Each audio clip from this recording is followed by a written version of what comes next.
Hey everybody, my name is Liv and welcome to the Cowboy Cut. Today I am backstage at the Enmore Theater with Mr. Koe Wetzel. Hi Koe, Hello. how are you? I'm great. I'm great. Amazing. Well, hey, welcome back to Australia. It's your second time around. Yeah, we're very excited to be here. We're in Melbourne 2 3 nights ago.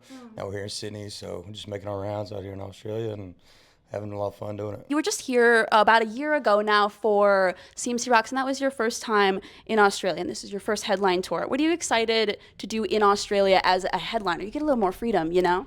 Yeah, no, I think with the set we had at CMC, which was phenomenal. That festival was so fun and being out there. But now we get to show the people a little bit more of us, and what our show is exactly, and bringing in some of the production and some of our lights and crowd and just kind of giving them a little bit of that rowdy Texas rock and roll that we've come to put together. So yeah, just kind of giving them the full Texas impact, I guess.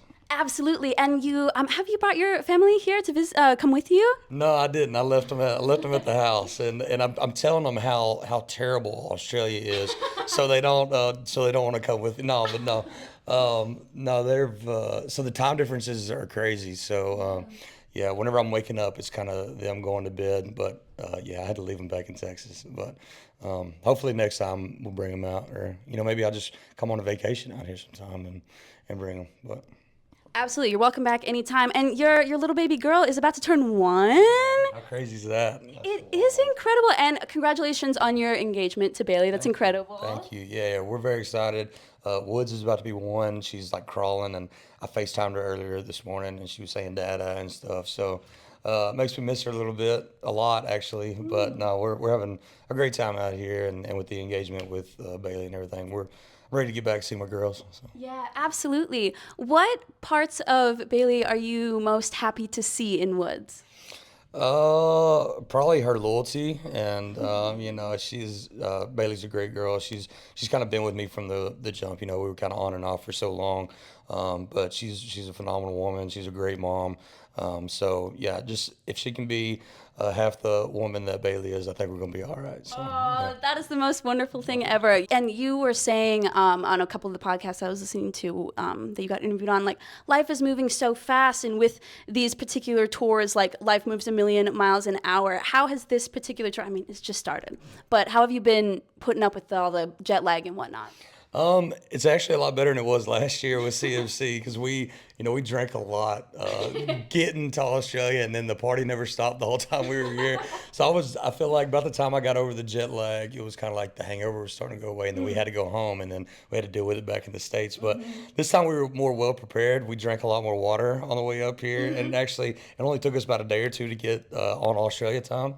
And so, yeah, we're doing great. We've been waking up, going to the gym every morning, finding a little cafe spot, finding our breakfast and everything. And then, yeah, we're more active and less hungover this time around. So it's been great. It's one of those things like you do it the first time and you learn your lesson. 100%, and a lot that goes with a lot of things. I feel like it takes us a couple times to figure out what's the right thing and the wrong thing to do. Yeah, But yeah. we figured this one out pretty quick. Incredible. It's so exciting. And I kind of want to talk a little bit about this tour, the Night Champion Tour. I heard you have an album coming out called The Night Champion. It's going to be June 12th. What is a Night Champion? So it kind of came around through my granddad. He raised like hunting dogs and stuff, and the Night Champion, it was just an award given out to the dog that won the most events that night or whatever. And so I kind of threw that into the mix about how my life has been for so long, especially in the music scene, and kind of going out in the party era of Koe Wetzel, and just kind of how I was for so long, and how my life is now, with everything, with the baby girl and the engagement, and just everything's a lot better than it ever has been. And just so kind of coming out of the past records and the past party scene and era of my life to who I am today, and not being dead or in jail, and so kind of coming out of the night, being a champion, I guess, in a sense. So yeah, it's kind of like rounding everything out. So I love that so much. I'm incredibly excited to hear it. What can people kind of expect from the sonic elements of this album?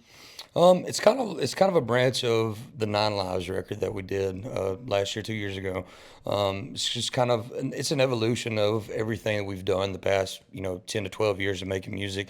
It's got a little bit of everything for everybody. If you were a fan from the very beginning, or if you're a new fan with the Nine Lives stuff, it's just kind of got little bits and pieces of every era and every album that we put out. So it's kind of capping off these last 10 years of making music, and I don't know, maybe starting a new chapter. So we'll see. That is so very exciting. Is there a song on the track list that you didn't really expect to make it, but it ended up being on there?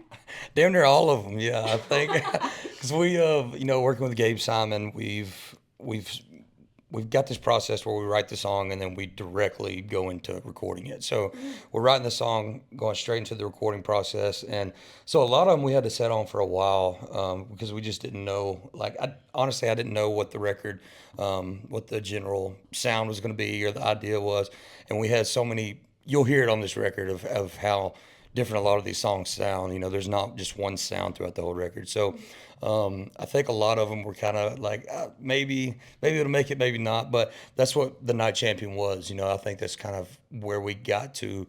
The sound of it and the whole essence of the record was so many different sounds and so many different songs and feelings and everything. And it kind of ended up being, well, that song may not make it, but it ended up making it in the end. So yeah, it's cool to. I don't think there wasn't a whole lot that we wrote that didn't make this record, and yeah, so there's a lot of songs on it. I think we're doing the release, and then we've got some more stuff coming at the end of the year, so we're excited about all of it. I know, right? Oh gosh, that is so exciting! And you have 2 singles coming up very, very soon. We have "Hurts Like You" and "Dollar and a Bottle." Can you tell me a little bit about these two? Yeah, "Hurts Like You" was one that we wrote. It was one of the very first ones that we wrote, and sonically and sound wise, it's kind of a stretch for me. It's more on the mainstream side, I'd say. Especially me coming from Texas rock and roll and this Texas country genre. But it just felt great. It's an upbeat song. A lot of people that have heard it are saying it sounds kind of like pre-COVID the Noise Complaint, Harold So High era. So yeah, we're really excited about that one. And "Dollar a Bottle" we wrote with Nikki Lane. I don't know. I'm not sure if you're familiar. Yeah, we wrote with Nikki Lane. She came to us with the idea, and yeah, we got stoned and wrote that song, and it's great. We've got her singing background vocals on it as well. And honestly, it's one of the sleepers on the record for me.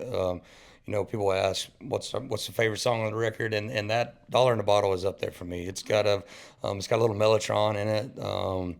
It's cool. It's not a normal sound from us, but yeah, well, I'm really excited about both of those songs being out. So, gosh, I'm reflecting on you saying that the Night Champion was about like a prize-winning dog. I had a question on here that was, if I wanted to be a Night Champion myself, what would you put in my starter kit? But I feel like that's hard if I'm a dog. But metaphorically, I don't know. I guess you'd have to go to jail. Right. You'd have to be reformed, domesticated in a sense.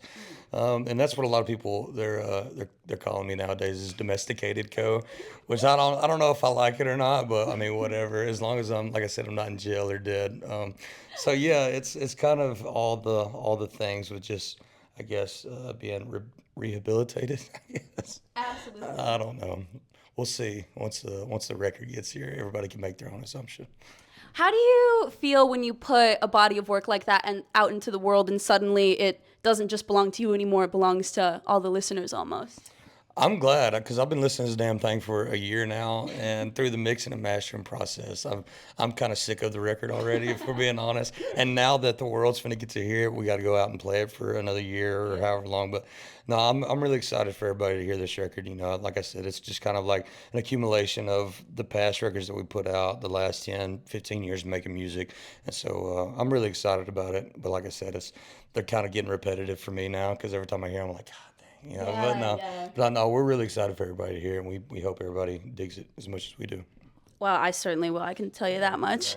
This is kind of a rogue one, but I've been really thinking about getting my first mugshot, and I was just kind of curious if you had any advice as far as like styling or. I don't know. I'll let the alcohol do it. Do it for me. I did. Yeah. I wish I would have been styled in a few of them. I'm sure you've seen my mug shots. They weren't the prettiest. So. I had them up in when I had a car, I would put all my favorite musicians, their mugshots on the dashboard. To remind you a little bit of Yeah. like, all right, cool. Yeah. No, I was. I drew a blank on all those. I didn't even know where I was in most of them anyway. So. Yeah, that helped, I guess. Maybe being blackout drunk will help you decide that. Yeah, 100%. I couldn't agree more. Yeah. Incredible. Well, hey, is there anything you want to say to the Australian fans what's a piece of Texas that you hope to bring to them today? We're just gonna bring that rowdy Texas rock sound. We're excited to be here, and if you show up to the show, if you buy any merch, anything, we're very thankful for that. We're thankful for Australia and these venues letting us come in. We're thankful for Australia for even letting us come into the country. So no, we're very glad to be here. We're super pumped. We can't wait to play tonight, and hopefully y'all continue to keep supporting and coming back and seeing us. Absolutely, we 100% will. Well, hey, Ko, I won't take up too much more of your time, but thank you so much for being here and let me do this. This is incredible. No, it's awesome. I appreciate y'all coming out and being a part of this. Amazing. Well, thank you so much. Have a wonderful show. Thank you. Bye, team.